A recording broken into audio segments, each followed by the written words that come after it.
Aujourd'hui on parle d'une maladie très négligée de tous, mais aussi dangereuse pour notre santé. As-tu déjà ressenti des démangeaisons entre les orteils, des rougeurs, des fissures, ou même une odeur gênante? Attention, il se pourrait bien que tu aies attrapé ce qu'on appelle le pied d'athlète. Dans cette vidéo je t'expliquerai les conséquences liées à cette maladie et je t'apporterai des solutions super efficaces pour en lutter contre.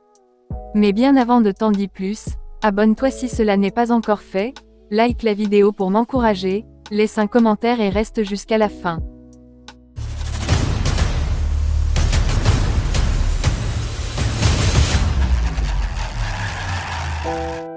Le pied d'athlète est une infection causée par un champignon microscopique.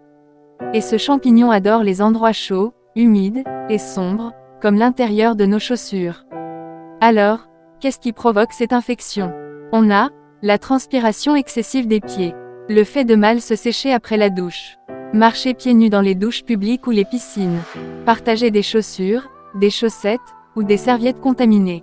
Et enfin, porter trop longtemps des chaussettes humides sont liées à cette infection. Et maintenant, comment reconnaître qu'on est atteint du pied d'athlète?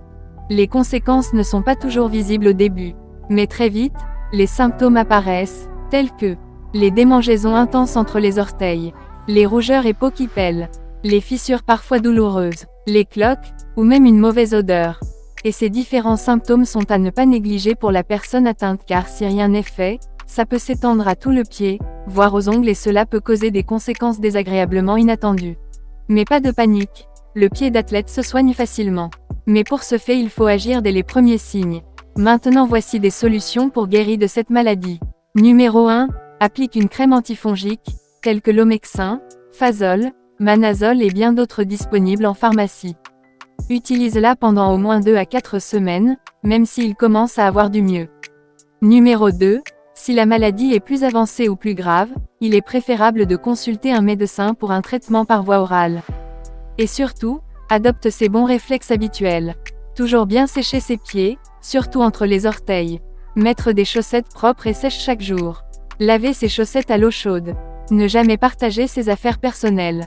Et dans les lieux publics, mets des sandales ou des claquettes. Pour conclure cette vidéo, sache que prendre soin de ses pieds, c'est aussi prendre soin de soi.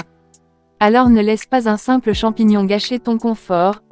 Sois vigilant, et adopte les bons gestes. N'oublie pas de partager la vidéo car elle peut aider un proche qui en souffre actuellement. Merci d'avoir suivi jusqu'à la fin, à la prochaine pour une nouvelle astuce.